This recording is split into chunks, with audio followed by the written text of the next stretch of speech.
दोस्तों, आज की यह सच्ची घटना है पटना शहर की, जो घटी थी साल 2016 में।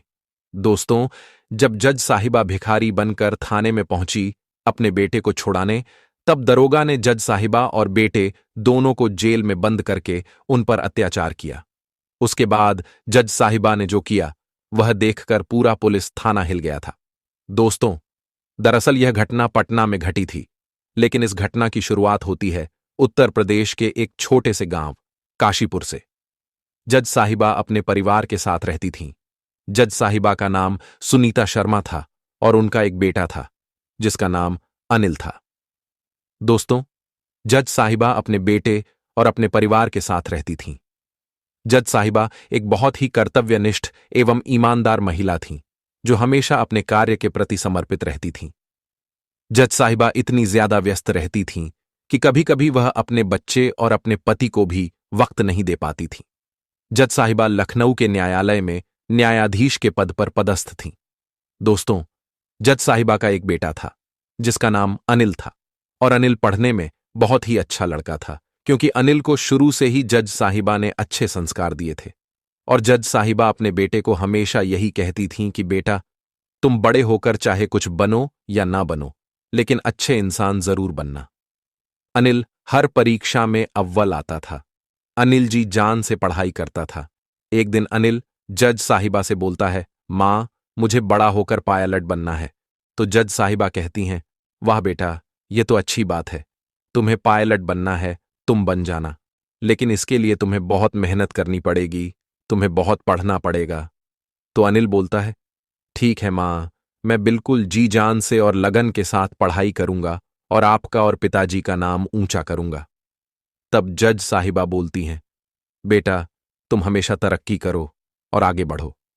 हम तो यही चाहते हैं कि तुम्हारे जीवन में कभी किसी बात की कमी ना हो और तुम्हें कभी कोई दुख घेरे नहीं। ये सुनकर अनिल बहुत खुश होता है। अब दोस्तों, जज साहिबा अपने पति से बोलती हैं, आपने सुना आपके बेटे ने क्या कहा? आपका बेटा बोल रहा है कि उसे पायलट बनना है, लेकिन उसके लिए अनिल को किसी दूसरे शहर में भेजना पड़ेगा, क्योंकि जहां पर हम रहते हैं वहां की पढ़ाई अच्छी नहीं है और पायलट बनने के लिए कोई सुविधा भी नहीं है। तब जज साहिबा और उनके पति दोनों मिलकर बात करते हैं और अनिल, जो कि 21 साल का था, उसे बेंगलुरु भेजने का फैसला करते हैं ताकि वह पायलट की तैयारी कर सके। दोस्तों, जैसा कि मैंने आपको बताया है, अनिल अच्छे संस्कारों में पला बढ़ा है। वह हमेशा सभी प्रकार की परीक्षा में अव्वल आता था। एक दिन जज साहिबा अनिल से बोलती हैं, बेटा, अगर तुम्हें पायलट बनना है तो मैंने तुम्हारे लिए एक अच्छी संस्था देखी है जहां से तुम पायलट बन सकते हो और वहां पर तैयारी कर सकते हो। तो अनिल बोलता है, मां, आपने वह संस्था कहां देखी है? जज साहिबा कहती हैं, बेटा, अगर तुम्हें जीवन में कुछ करना है, आगे बढ़ना है, तो तुम्हें कुछ त्याग करना पड़ेगा। अनिल पूछता है, मां, मुझे क्या त्यागना पड़ेगा? जज साहिबा कहती हैं, बेटा, तुम्हें हम दोनों से बहुत दूर जाना पड़ेगा। अनिल पूछता है, कहां मां? तो जज साहिबा कहती हैं, बेंगलुरु। यह सुनते ही अनिल थोड़ा सा निराश हो जाता है और वह अपनी मां से कहता है, मां, रहने दो, मुझे पायलट नहीं बनना। तो जज साहिबा कहती हैं, अरे क्यों? अभी तो तू बोल रहा था कि मैं पायलट बनूंगा, लेकिन अब तू बोल रहा है नहीं। तब अनिल कहता है, मां, मैं तुम दोनों से दूर नहीं रह सकता। तुम दोनों मेरी दुनिया हो। अगर मुझे इतनी दूर पायलट बनने जाना है तो मैं नहीं जाऊंगा। मैं यहीं पर रहकर कोई छोटी मोटी पढ़ाई करके अच्छा आदमी बन जाऊंगा, लेकिन मैं आप लोगों से दूर नहीं जा सकता। तब जज साहिबा अपने बेटे को बहुत समझाती हैं, बेटा, देखो, अगर तुम्हें जीवन में कुछ पाना है तो कुछ चीजों को खोना पड़ेगा, त्यागना पड़ेगा। हम कहां भागे जा रहे हैं और तू भी कहां भागे जा रहा है? जब पायलट बनकर आएगा तो हम भी यही रहेंगे और तू भी यहीं रहेगा। तब अनिल कहता है, नहीं मां, वह बात की बात है, लेकिन मुझे अभी तक तुम्हारे बिना रहने की आदत नहीं लगी है और मैं यह आदत कैसे लगा सकता हूं? तब जज साहिबा कहती हैं, बेटा देखो, अगर तुम्हें कुछ करना है तो तुम्हें कदम आगे बढ़ाना पड़ेगा। हमारे बारे में ज्यादा मत सोचो। यहां पर मैं और तुम्हारे पिताजी दोनों हैं। हम अपना ध्यान रख लेंगे। तब अनिल जज साहिबा की बात समझ जाता है और वह बेंगलुरु जाने का निर्णय ले लेता है। दोस्तों, जैसे ही अनिल बेंगलुरु के हवाई अड्डे पर उतरता है, उतरते ही अपनी मां को फोन लगाता है और बोलता है, मां, मैं यहां सुरक्षित पहुंच गया हूं। कि मां, मैं यहां पर पहुंच गया हूं। अब मैं उस संस्थान यानी उस कॉलेज की ओर जा रहा हूं जहां पर आपने मेरा दाखिला करवाया है। दोस्तों, जब अनिल कॉलेज में जाता है, क्योंकि बेंगलुरु के जो कॉलेज थे वे बहुत बड़े बड़े थे। अनिल ने वैसे कॉलेज आज तक सिर्फ फिल्मों में ही देखे थे। जैसे ही अनिल उस कॉलेज में एंटर करता है, वह बहुत खुश होता है और फिर से अपनी मां को फोन लगाकर धन्यवाद देता है। मां, धन्यवाद जो तुमने मेरा दाखिला इतने बड़े कॉलेज में करवाया। दोस्तों, क्योंकि अनिल जो था वह काशीपुर गांव का लड़का था और गांव के लड़के बहुत सीधे होते हैं। उन्हें शहरी लोगों और शहरी वातावरण की इतनी समझ नहीं होती है। दोस्तों, जब अनिल बेंगलुरु गया और कॉलेज जाना शुरू किया, तो शुरू में उसे मित्र बनाने में थोड़ी कठिनाई हुई थी। कठिनाई इसीलिए हुई थी क्योंकि अनिल गांव का लड़का था और वह सिंपल कपड़े पहनकर कॉलेज जाता था। शहरों में ऐसा होता है कि अगर तुम्हें वहां रहना है और वहां के लोगों के साथ घुलना मिलना है, तुम्हें वहां का रहन सहन सीखना ही पड़ेगा। इसीलिए अनिल को भी वहां के माहौल में ढलने के लिए कुछ बदलाव करने पड़े।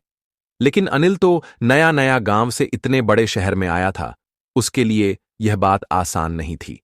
लेकिन जैसे जैसे अनिल रोजाना कॉलेज जाने लगा, वैसे वैसे उसके थोड़े थोड़े दोस्त बनने लगे।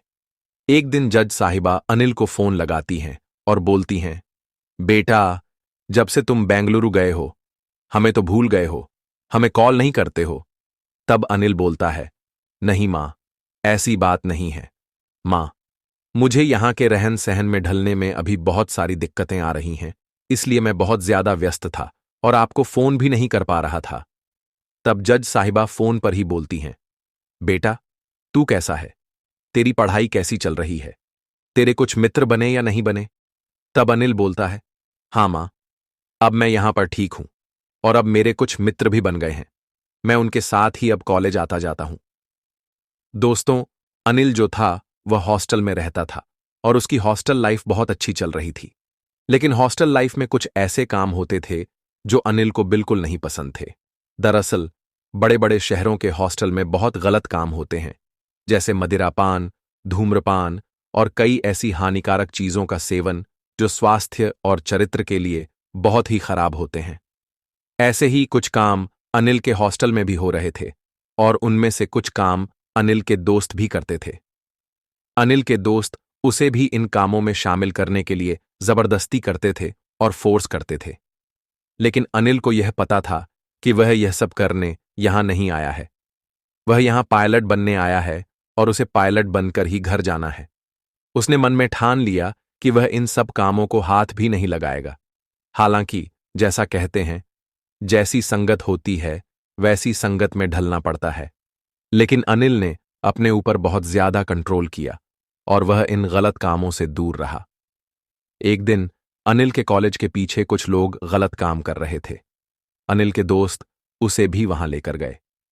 तभी पुलिस को खबर मिलती है कि कॉलेज के पीछे वाले मैदान में कुछ गलत काम हो रहे हैं।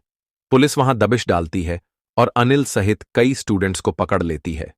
पुलिस उन सभी को थाने ले जाकर जेल में बंद कर देती है। अनिल पुलिस वालों से कहता है, साहब, मैंने कुछ गलत काम नहीं किया है। मैं तो सिर्फ अपने दोस्तों के साथ वहां खड़ा था। आपने मुझे जेल में क्यों बंद कर दिया? तब पुलिस वाला बोलता है, तू वहां क्या कर रहा था? तुझे वहां जाने की जरूरत क्या थी? तुम सब लोग वहां कॉलेज के पीछे क्या कर रहे थे? पुलिस के पास सबूत था कि अनिल के दोस्त कॉलेज के पीछे वाले मैदान में गलत काम कर रहे थे।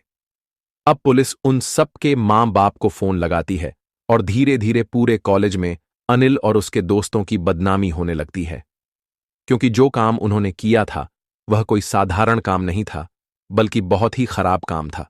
एक तरह से उन्होंने क्राइम किया था। जैसे ही कॉलेज में यह अफवाह उड़ती है, अनिल बहुत घबरा जाता है। वह रोने लगता है क्योंकि उसने कुछ भी गलत नहीं किया था। वह तो गांव से सिर्फ पढ़ने आया था। तब जिस थाने का एसपी रहता है, वह एसपी साहब अनिल के घर पर फोन लगाकर बात करते हैं और जज साहिबा को यह सारी जानकारी मिलती है। जब जज साहिबा को यह पता चलता है कि उनका बेटा कुछ गलत काम करते हुए पकड़ा गया है, तो उनके पैरों तले जमीन खिसक जाती है। वह तुरंत अपने पति यानी अनिल के पिता को फोन करती हैं और सारी बात बताती हैं। जज साहिबा रोने लगती है। तब अनिल के पिता उन्हें कहते हैं, तुम रोना बंद करो, घबराने की कोई बात नहीं है, मैं बेंगलुरु जाता हूं। जज साहिबा कहती हैं, नहीं, तुम बेंगलुरु नहीं जाओगे। मैं यहीं से फोन करके कुछ जुगाड़ करवाती हूं और अपने बेटे अनिल को बाहर निकलवाऊं, क्योंकि मुझे पूरा यकीन है अपने बेटे पर, अपने खून पर, कि उसने कुछ गलत काम नहीं किया होगा। मुझे पूरा भरोसा है हमारा अनिल ऐसा काम नहीं कर सकता है। अनिल के पिता बोलते हैं, हां, अनिल कभी भी हमारा भरोसा नहीं तोड़ेगा। अनिल कभी ऐसा काम नहीं करेगा जिसकी वजह से हमें सबके सामने शर्मिंदा होना पड़े और हमें नीचे देखना पड़े। इसके बाद जज साहिबा बेंगलुरु के थाने में फोन लगाती हैं और अपनी प्रतिष्ठा और पद को बताती हैं। तब वहां के एसपी साहब कहते हैं, मुझे नहीं पता तुम कहां के जज हो, कहां के जज हो, लेकिन यहां पुलिस थाने में सिर्फ मेरे नियम, कायदे और कानून चलेगा। जब एसपी जज साहिबा की बात नहीं समझता तो जज साहिबा को खुद ही थाने जाना पड़ता है। वह तुरंत हवाई अड्डे से प्लेन में बैठकर बेंगलुरु जाती हैं। जैसे ही जज साहिबा बेंगलुरु में उतरती हैं और उतरते ही जज साहिबा सबसे पहले कॉलेज जाती हैं। जब वह कॉलेज में जाकर पूरी बात जानती हैं तो उन्हें पता चलता है कि अनिल ने कभी कुछ गलत काम नहीं किया था। अनिल हमेशा से एक अच्छा लड़का था और वह पढ़ाई भी करता था, लेकिन अनिल को फंसाया गया था। अनिल के कुछ दोस्त उसे रोजाना मैदान के पीछे लेकर जाते थे और वह गलत काम करते थे, लेकिन अनिल वहीं पर खड़ा रहता था। अब दोस्तों, आपको एक सीखा मिल गया होगा कि अगर कोई तीसरा व्यक्ति कुछ गलत काम कर रहा है तो तुम्हें कभी भी वहां जाकर खड़ा नहीं होना चाहिए। खड़ा होना तो छोड़ो, कभी भी ऐसे लोगों के साथ रहना ही नहीं चाहिए। जब यह सब सुनकर जज साहिबा थाने पहुंचती हैं और वहां अनिल को ऐसी हालत में देखती है तो वह रोने लग जाती है। अनिल भी जोर जोर से रोने लग जाता है, क्योंकि उसे 3 दिन से जेल में खाना भी नहीं मिला था और वह पूरी तरह से मायूस था। उसकी स्थिति देखकर जज साहिबा का दिल टूट जाता है और जोर जोर से रो रहा था। तब जज साहिबा एसपी साहब से बोलती हैं, आपने मेरे बेटे को किस बात पर गिरफ्तार किया है? क्या आपके पास कोई सबूत है कि मेरा बेटा वहां पर गलत काम कर रहा था? एसपी साहब कहते हैं, मैंने अपनी आंखों से देखा है उसे उन सभी आवारा लड़कों के साथ मैदान में गलत काम करते हुए। कॉलेज के टाइम पर वह पीछे मैदान में क्या कर रहा था, जाकर अपने बेटे से पूछो। जब जज साहिबा अनिल के पास आती हैं और कहती हैं, बेटा, एसपी साहब क्या कह रहे हैं? मैंने तो तुम्हें यहां कॉलेज पढ़ने के लिए भेजा था, लेकिन तुम कॉलेज टाइम में मैदान के पीछे क्या करते थे? तब अनिल कहता है, मां, मुझे सिर्फ पहले दिन ही मेरा दोस्त कॉलेज के पीछे लेकर गया था और जिस दिन मैं गया उसी दिन एसपी साहब वहां पर आए, वरना मैं आज तक कभी कॉलेज से बंक मारकर छुट्टी लेकर कहीं नहीं गया। मैं सिर्फ कॉलेज टाइम में कॉलेज में ही मिलता और पढ़ाई करता था। यह सुनकर जज साहिबा, जो अपने बेटे के प्यार में थोड़ी सी घुल मिल जाती हैं, कहती हैं, ठीक है बेटा, तुम टेंशन मत लो, मैं तुम्हें छुड़वा लूंगी। जज साहिबा अपने बेटे को सांत्वना देती है, लेकिन एसपी साहब उन्हें बिल्कुल भी मान सम्मान नहीं देते और कहते हैं, जाओ, अभी नहीं, बाद में आना कुछ टाइम के बाद, क्योंकि मैं पहले इन सभी को कोर्ट में पेश करूंगा, उसके बाद ही इन्हें जेल से बाहर निकालना है या नहीं, यह सोचूंगा। जज साहिबा, जो किसी दूसरे प्रदेश की जज थीं, वहां की पुलिस व्यवस्था में नहीं चलती थीं और एसपी साहब का रवैया देखकर वह मायूस हो जाती हैं। वह थाने से बाहर निकलकर सीधे अपने बेटे के हॉस्टल में जाती हैं। वहां के कुछ छात्र बताते हैं, मां, अनिल बहुत अच्छा लड़का था और वह दरोगा झूठे केस में उसे अपने थाने लेकर गया है। पुलिस वाले को सिर्फ पैसों से मतलब है और वह छात्रों को जेल में डालकर उनके माता पिता से पैसे मांगता है। ये सुनकर जज साहिबा समझ जाती हैं कि अनिल को झूठे केस में फंसाया गया है और वह पुलिस वाला सिर्फ पैसा लेना चाहता है। अब क्योंकि जज साहिबा यह समझ चुकी थीं, वह अपना दिमाग लगाती हैं। उन्होंने एक योजना बनाई और खुद को भिखारी बना लिया ताकि वह गरीब दिखें और पुलिस वाला उनसे पैसे ना मांगे।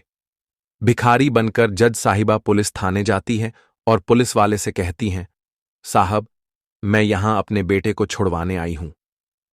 पुलिस वाला पूछता है, तुम्हारे बेटे का नाम क्या है? जज साहिबा, जो पहले से ही जानती थीं कि एसपी साहब को अनिल की मां के बारे में पता था।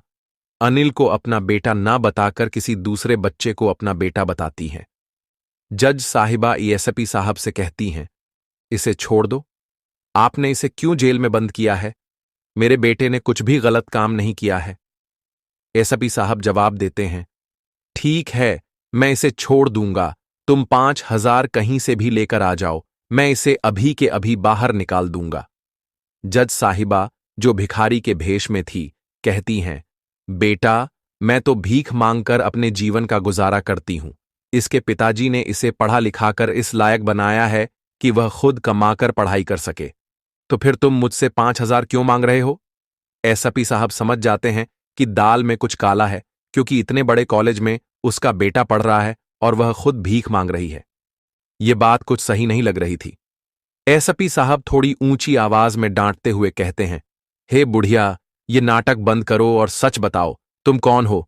क्योंकि अगर तुम भिखारी हो और तुम्हारा बेटा इतने बड़े कॉलेज में पढ़ रहा है तो यह बात तो सही नहीं है। मुझे कुछ तो यहां पर गड़बड़ी नजर आ रही है। तब जज साहिबा अपना भेष बदलकर एसपी साहब के सामने प्रस्तुत होती हैं।